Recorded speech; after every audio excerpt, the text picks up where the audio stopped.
mindset-nya bahwa business without people is nothing. Tapi business with wrong people, ya is nothing juga.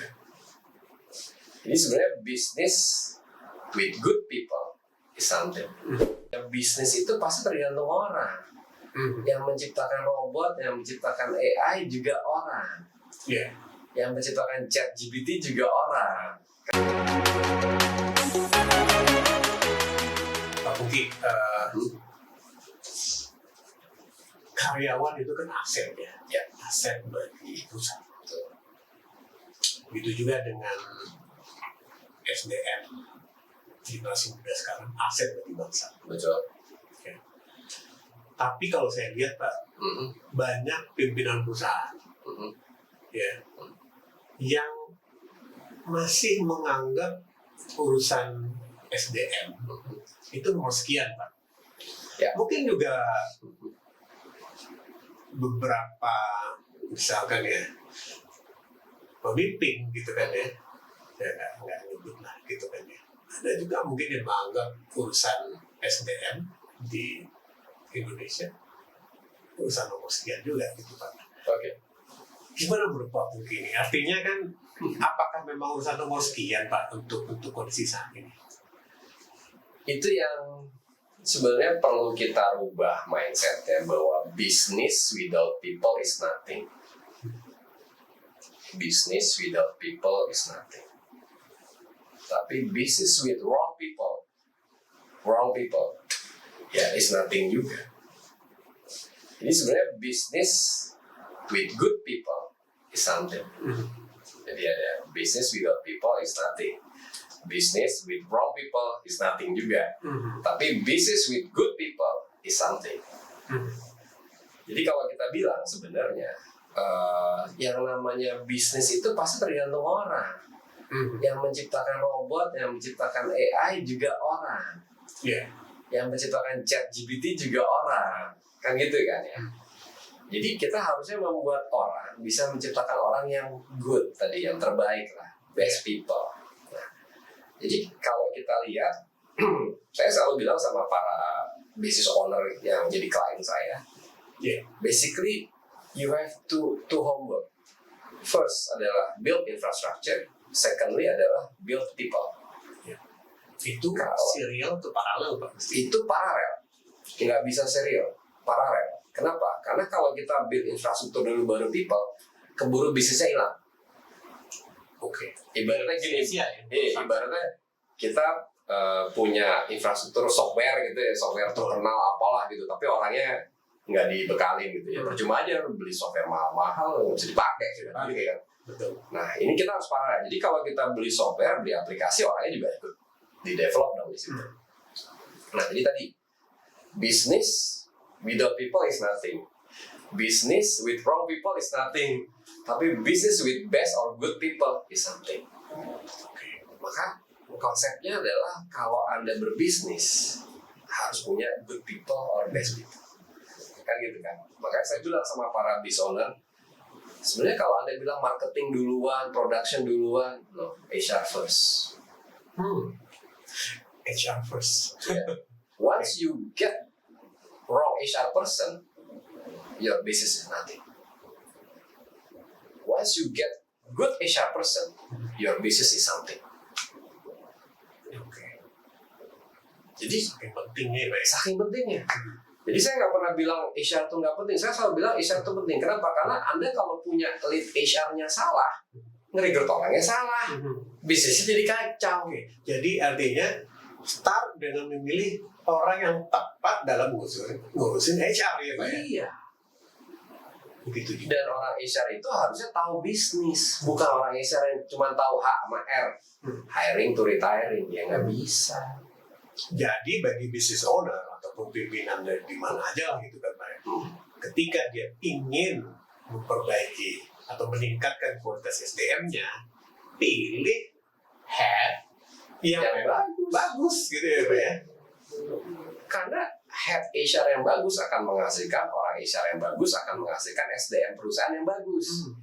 Jangan pilih orang yang misalkan di bagian lain kurang bagus, udah lempar ke HR. Atau yang modalnya sertifikat doang. Medal sertifikat doang, Nggak ada experience gitu ya. pakai HR gitu kan. Salah besar ya Pak. Salah besar. Jadi kalau saya bantu our client gitu ya, mostly yang growth-nya tinggi, yang bisa quantum leap gitu ya. Yang dulu pendapatan 6 tahun yang lalu cuma 1 triliun, sekarang udah 6 tahun jadi 3 triliun gitu ibaratnya. Cari orang HR dulu yang benar. Orang HR yang benar, dia pasti akan develop orang dengan benar. Berarti bosnya Pak Pungki itu benar tuh ngasih. Nah, itu dia. Makanya saya beruntung saya punya bos tuh yang develop saya dulu gitu. Itu dia bisa tahu nih mana yang bagus mana yang enggak gitu Iya. kan. saya beruntung tuh makanya sekarang kalau saya bilang kalau mau jadi orang HR gimana ya tahu bisnisnya dulu, maka Anda akan diketahui oleh para business owner. Oke. Itu makanya kalau saya bilang if you want to build your business, build your people. Yeah.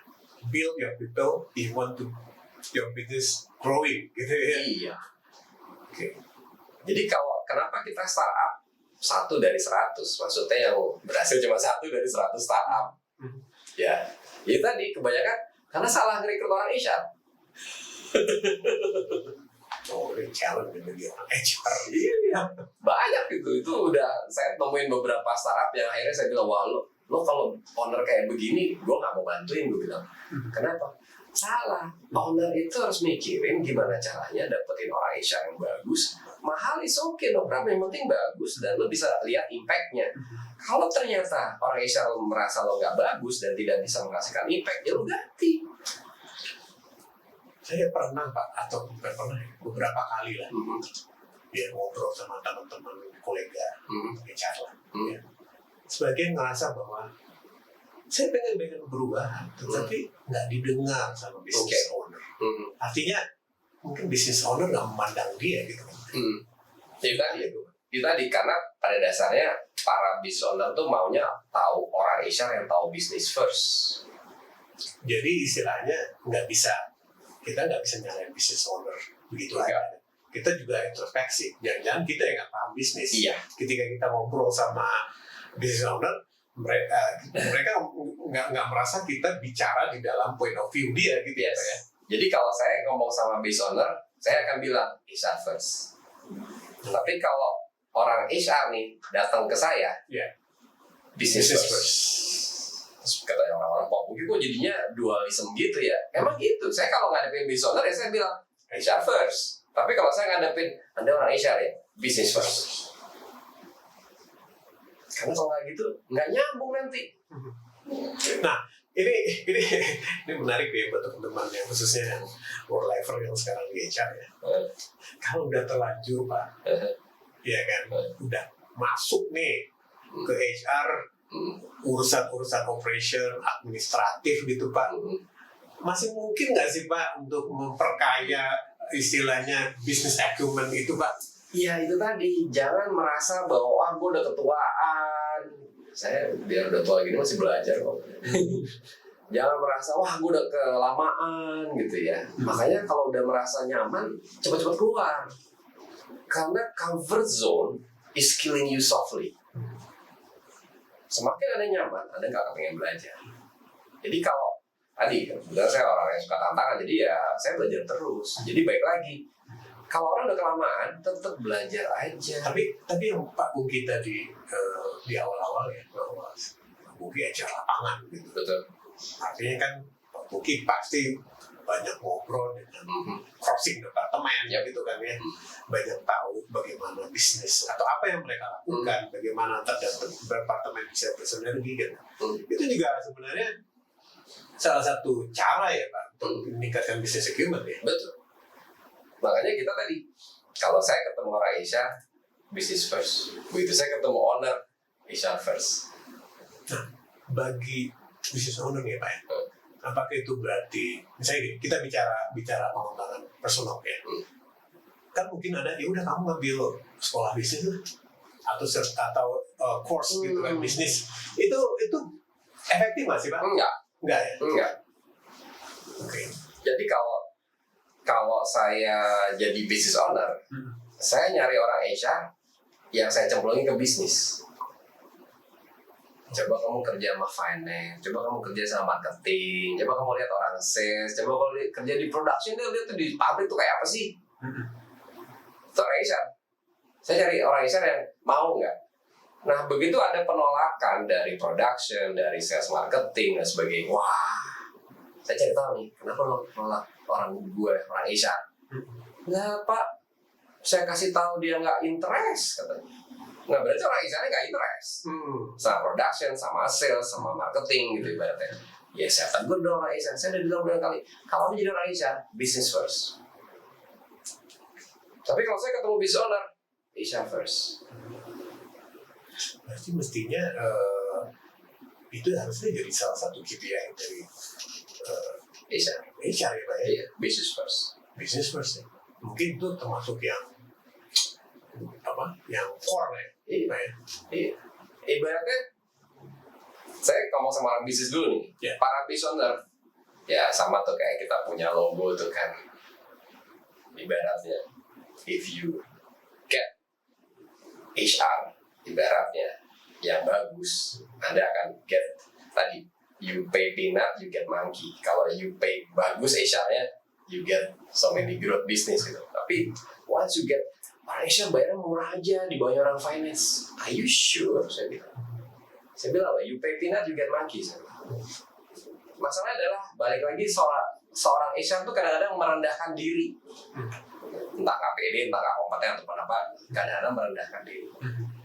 Saya bisa ngerasain kalau sekarang tuh jadi konsultan, jujur aja saya konsultan HR mahal gitu ya. Tapi konsultan HR yang harga 1/10 dari harga saya banyak banget. Saya kadang-kadang gila ya, ini konsultan HR harganya cuma 1/10 dari harga saya gitu. Tapi ya itulah gitu. Jadi kita tuh jangan merendahkan diri. If you feel that you can do it, put your price. Makanya kalau saya balik lagi ke orang HR, udah belajar bisnis belum? Soal sekolah sebenarnya boleh aja, tapi kalau buat saya orang HR tuh harus bisa ngerasain gimana caranya jadi jual, orang marketing jualan tuh kayak apa sih? Iya. Ya kan. Terus kalau misalnya orang produksi tuh ngerasain orang produksi tuh kayak apa sih? Panasnya di production line tuh seperti apa gitu. Nah kalau dia cuma di belakang meja, ruangan AC, nggak pernah turun ke production line, ya jangan jadi orang HR. Nah, kalau misalkan kita bicara nih Pak ya, misalkan dari for lifers ini ada baru lulus dan tertarik nih, ya kan, masuk ke dunia HR, tapi dia bukan punya latar belakang edukasi di bisnis. Berarti apa sih yang harus dilakukan?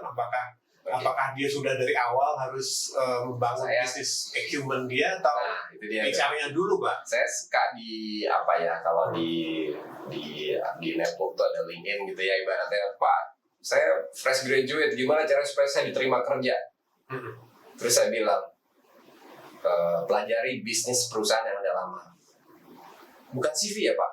Bukan. Jadi kalau Anda ngelamar ke perusahaan apa misalnya, contoh perusahaan cat, gitu ya, tahu dong bisnis prosesnya cat. Anda ngelamar ke perusahaan budidaya unggas, gitu, ayam, ya harus tahu dong bisnis prosesnya ayam. Anda ngelamar ke perusahaan pembuat kopi, harus tahu dong bisnis kopi itu kayak apa. Yeah. Gitu ya Pak? Iya. Jadi saya suka chat kan di DM-nya di LinkedIn, suka Pak saya fresh graduate mau tanya dong gimana caranya supaya saya diterima kerja. Tolong ajarin saya jawab pertanyaan. No, bukan jawab pertanyaan, saya bilang. Itu Anda bisa pelajarin caranya jawab interview, ibaratnya banyak. Yeah. Yang pertama kali Anda harus tahu adalah Anda ngelamar ke perusahaan. Kalau Anda ngelamar ke perusahaan cat, CV-nya perusahaan cat. Anda ngelamar ke perusahaan kopi, CV-nya perusahaan kopi. Terus dijawab lagi sama dia, berarti saya harus punya CV banyak. Betul sekali, saya bilang. Jadi kalau Anda mau ngelamar ke perusahaan minyak, ya Anda harus tahu dong bisnis prosesnya minyak. Jadi orang suka nanya, gimana cara Pak bisa keterima di perusahaan minyak? Anda harus belajar tentang oil and gas. Kalau Anda nggak belajar oil and gas, gimana cara kita mau terima? Jadi ada yang bilang, bukannya CV cukup satu. No, CV tidak bisa cukup satu. CV harus menuangkan bukan hanya experience, your education background, but your passion and interest. Kita recruiter suka dikamuflase, suka dimanipulasi oleh para interviewee dengan bercerita tentang dia mempelajari misalnya industri oil and gas, dia belajar. Oh, ini anak punya passion ya belajar. Itu udah nilai plus sebenarnya. Tapi kalau Anda seorang fresh graduate, seorang accountant fresh graduate, mau ngelamar di oil and gas tapi nggak pernah tahu oil and gas, ya gimana cara kita mau terima? Makanya kalau nanya sama saya, gimana cara supaya saya keterima di perusahaan? Anda ngelamar perusahaan apa dulu? Perusahaan oil and gas? Ya, bisnis proses oil and gas lah. Makanya kalau bicara tadi itu SDM itu harus menguasai dulu bisnisnya. Nyambung yang tadi Pak, Oke. salah satu kesulitannya ya, ketika kita bicara misalkan orang HR harus punya bisa human ya, karena pola pendidikan di negara kita itu cenderung spesialis, cenderung mendidik orang menjadi spesialis. Padahal dunia udah berubah, ya kan? Requirement itu menghendaki orang yang bekerja itu harus T-shape lah minimal. Ya istilahnya dia harus dia punya pemahaman di beberapa sektor gitu. Bahkan sekarang mau tahu mungkin ke depan nggak cukup lagi T-shape, tapi M-shape itu lebih banyak lagi gitu. Multi gitu. Nah ini kan sebenarnya dipengaruhi juga oleh pola pendidikan, ya kan? Yang mana itu sebenarnya kan tanggung jawab pemerintah. Nah, kita nggak usah dulu bicara itu kan.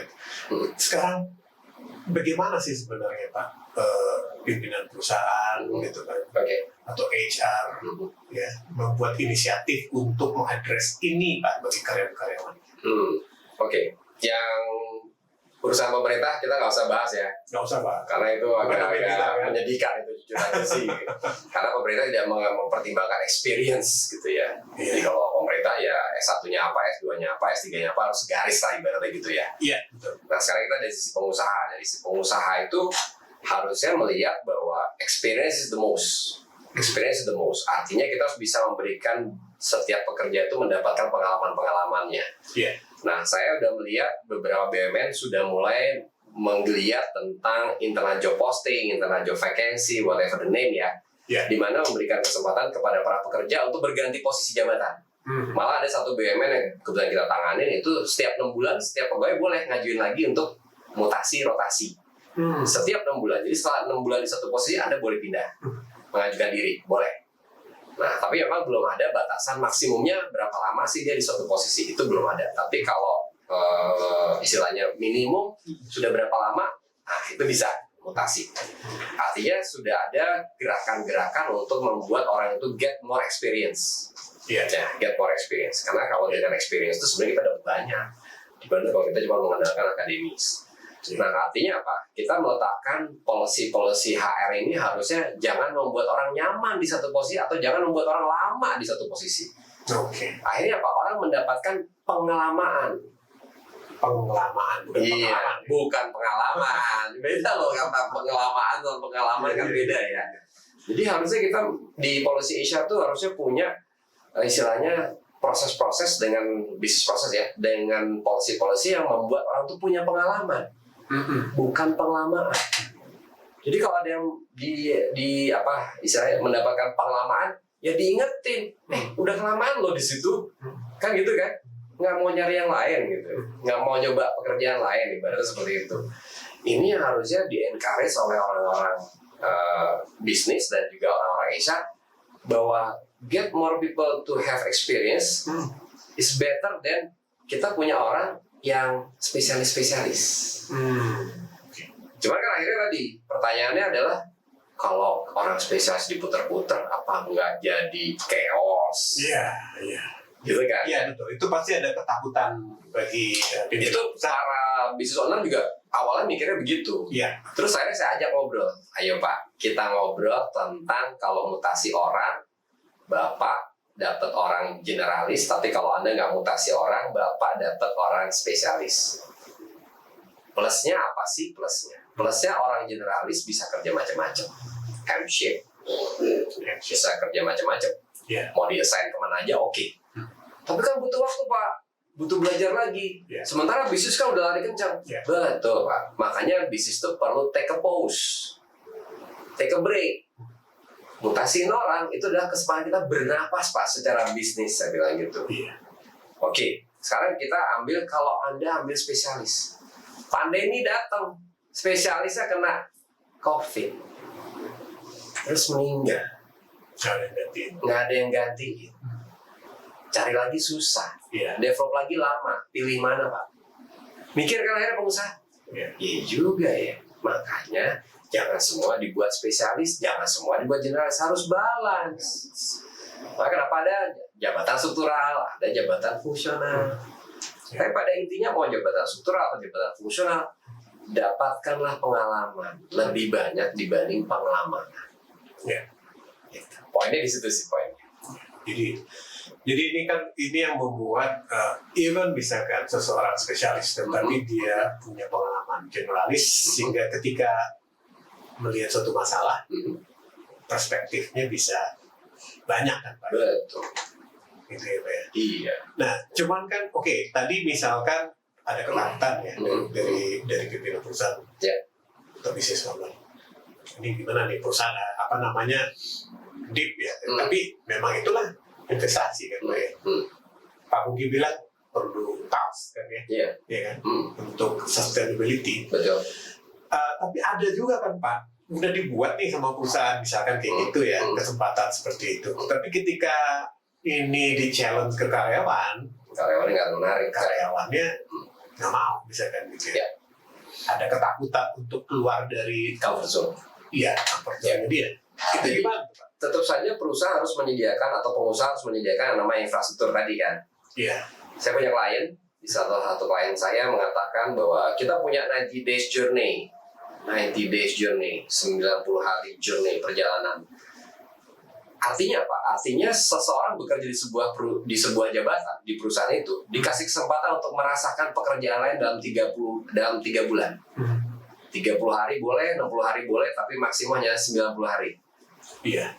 Tidak dikasih KPI, karena KPI dia KPI jabatannya dia. Iya.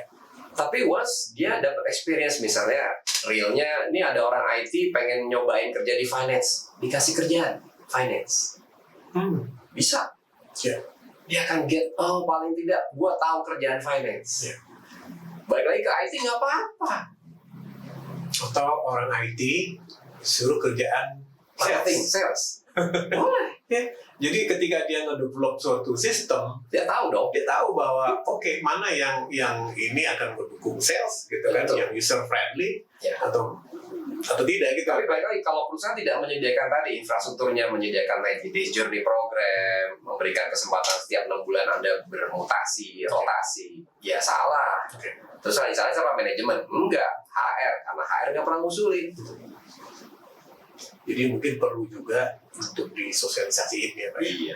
ke karyawan ya, ketika memang sudah ada infrastrukturnya kan. Dan di zaman sekarang kita bisa bikin viral tuh, ini orang IT ngerjain sales di ini dong, diambil di take gambar, videoin. Ya. Gimana rasanya hari pertama kerja di finance atau jadi orang IT gitu kan?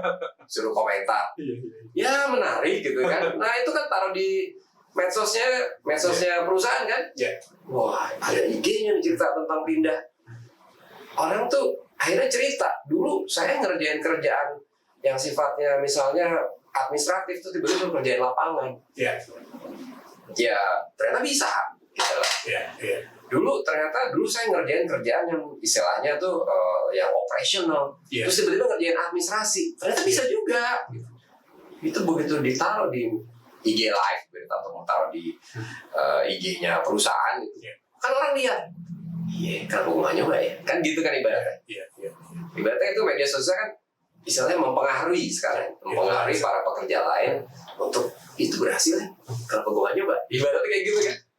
Pak Bugi kan udah sering nih jadi lead HR.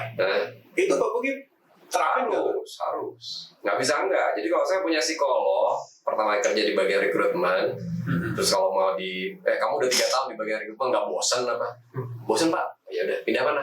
Training, jangan pindah ke IR. Terus dia nangis. Kok saya pindah ke IR sih Pak? Gitu.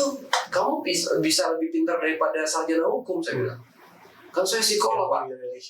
Ya, hubungan industrial. Ya, industrial relation. Industrial Terus saya bilang, relation. saya tanya, kerjaan hubungan industrial itu ngapain sih? itu loh Pak, saya serem berhubungan sama serikat pekerja katanya. Ya. Suka gubrak-gubrak meja. Kamu psikolog, kamu bisa baca tuh profilnya apa sih? Dominance, influence, steadiness. Gimana cara deketinnya? Kamu bisa dong.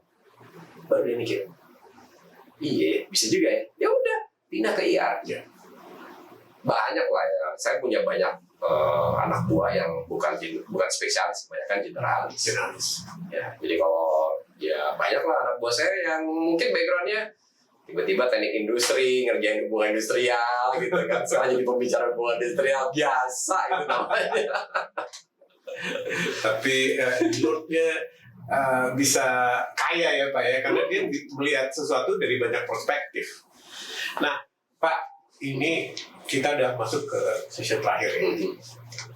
Saya pengen kita ngebahas tentang culture, budaya, perusahaan, budaya kerja gitu. Ya kan? Mungkin kita tarik dulu ke budaya kerja atau etos dari bangsa kita. Karena itu mempengaruhi ke perusahaan juga kan ya Pak ya. Ya kan? Seperti Pak Bobi tadi bilang kan, kenapa sih Indonesia misalkan productivity-nya masih di bawah, ya kan? Bahkan dari beberapa negara di Asia Tenggara. Ini hubungannya dengan pasti tentang budaya kerja. Ya kan? Korea, kenapa sih Korea Selatan maju gitu kan? Katanya gara-gara budaya pali-palinya gitu. Istilahnya ke toilet aja sambil mikir kerja gitu kan. Gitu kan. Nah, itu gimana Pak menurut Pak Bungki sekarang? Jadi baik culture kita secara Indonesia tadi, karena kita hidup di Indonesia yang sangat kaya dengan resources. Jadi mindsetnya tuh gampang lah semuanya. Adalah semuanya. Jadi kalau kita bilang budaya untuk mengatakan bahwa kita ini berkelimpahan, itu sebenarnya jangan digembar-gemborkan. Karena kalau kita gembar-gemborkan, orang merasa nyaman-nyaman aja. Makanya kenapa kalau kita bicara baik lagi dari nasional, bangsa, masuk ke perusahaan itu harusnya tidak memberikan kelimpahan tadi. Maka perusahaan harusnya memberikan experience. Maka akhirnya apa? Akhirnya orang-orang tadi nggak jadi spesialis, karena kalau dia berkelimpahan dia comfort kan, maka jadi spesialis. Larinya ke situ. Tapi kalau kita bilang kita cari generalis, maka Anda harus get the experience. Maka yang terjadi orang HR, konsepnya harusnya konsep HR tidak memberikan pengalaman, tapi memberikan pengalaman. Larinya ke situ, lari ke HR. Jadi dari makro nasional, kemudian masuk ke perusahaan, masuk ke HR, harusnya makro nasional kita jangan digembar-gemborin lah, kita berkelimpahan ini itu. Iya, berkelimpahan, tapi kan kita ini nggak mudah sebenarnya mengelola itu gitu loh. Gitu. Jadi jangan dibuat semua serba lebih mudah, karena sebenarnya itu menjadikan kita jadi bangsa itu tadi apa namanya strawberry apa? Strawberry generation. Iya, yang gampang, yang lembek. Gitu. Sayang kan? Jadi janganlah kita bilang kita berkelimpahan. Memang kita berkelimpahan, tapi jangan digembar-gemborkan dan akhirnya membuat para generation ini merasa mudah, semuanya gampang gitu. Instan lagi, waduh, kayaknya makin parah nanti kalau kita buat generation instan jadinya. Begitu. Di perusahaan juga begitu ya. Di perusahaan juga gitu, jadi bukan hal yang mudah, promosi, mutasi, Anda harus dapat sesuatu dulu, Anda harus dapat dengan namanya experience dulu, bukan istilahnya, saya udah jago di finance, saya di finance aja gitu. Perusahaan nggak butuh selamanya orang finance, berarti gitu kan? Anda harus cari lagi, istilahnya experience yang lain. Maka dari situ kita akan bisa punya konsep tadi, memberikan pengalaman instead of memberikan pengalaman. Itu konsepnya Isha. Jadi itu kata kuncinya lah Pak ya. Intinya memang budaya perusahaan yang tepat itu penting ya Pak ya. Dan nanti itu yang akan merubah tingkat produktivitas, ya kan, impact, gitu kan, yang dihasilkan oleh organisasi ya. Makanya saya kalau jadi konsultan, saya ada dua nih, konsultan HR sama konsultan bisnis kan. Jadi kalau ngadepin para business owner, HR first, ngadepin HR, business first. Ya, itu cukup clear ya. Ada beberapa Garis bawahnya itu yang pokoknya. saya pikir sih Warlifer sudah walaupun ini nggak ada teksnya ya, tapi udah di kepala udah di highlight gitu ya, pakai stabilo gitu. Jadi kalau HR business first, kalau jadi business owner HR first. HR first. Waduh, biasa. Pak Buki, ini sebenarnya kita pengen ngobrol lebih panjang lagi sebetulnya. Tapi nanti kita bikin lagi acara lagi gitu ya. Iya. Podcast session berikutnya ya. Karena memang kita ada keterbatasan waktu. Tapi luar biasa, hari ini kita sudah membahas ya, banyak hal seputar HR. Nggak hanya terkait dengan perusahaan, bahkan juga kita ngambil root dari apa yang terjadi di people Indonesia gitu kan, orang Indonesia. Yang mudah-mudahan ya dari bincang-bincang kita ini ya, ini ada manfaat atau hikmah lah yang bisa diambil ya oleh para Warlifers semua ya, sehingga ini bisa menjadi insight juga Pak. Saya kira banyak istilah ini daging semua lah kalau kata youtuber gitu kan, podcastnya daging. Saya juga aminin nih untuk yang sekarang dengan Pak Pungki ya, karena beliau ini ada guru HR ya, guru HR saya juga ini, saya kemana-mana beliau training saya ikutin gitu. Ya mudah-mudahan ini menjadi insight bagi teman-teman semua ya, apakah business owner ataupun pimpinan perusahaan ataupun lead HR, HRBP, bahwa people is penting gitu kan ya, ya kan, bagaimanapun keberhasilan perusahaan ditentukan oleh manusianya ya. Dan satu lagi saya lihat lagi adalah ketika kita ketemu dengan orang HR ya business first ya, ketika kita ketemu dengan pimpinan perusahaan HR first, itu tiga ya. Oke, terima kasih Pak Pungki. Sama-sama. Kita ketemu lagi nanti Pak, jangan ini Pak, pasti kita undang lagi pasti, Pak ya. Pasti. Gitu kan, ya. Yeah. Baik Warlifers, kita tutup podcast hari ini. Jangan lupa untuk selalu hidup sehat ya, work life balance ya, jangan lupa. Mungkin kalau misalnya Warlifers gitu tertarik dengan berbagai macam produk-produk work life balance, jangan lupa untuk kunjungi payung.com ya, di situ banyak berbagai macam ya. Dan juga ini satu lagi ya, kita ya dengan Pak Pungki punya kerjasama di dalam penyelenggaraan sertifikasi ya, untuk peningkatan kompetensi dari HR khususnya gitu kan, dan mungkin juga knowledge buat business owner. Silakan kunjungi gajian.com, gajianacademy.com. Di situ banyak banget informasi yang terkait. Oke. Sampai di sini dulu. Ketemu lagi nanti di podcast selanjutnya. See you.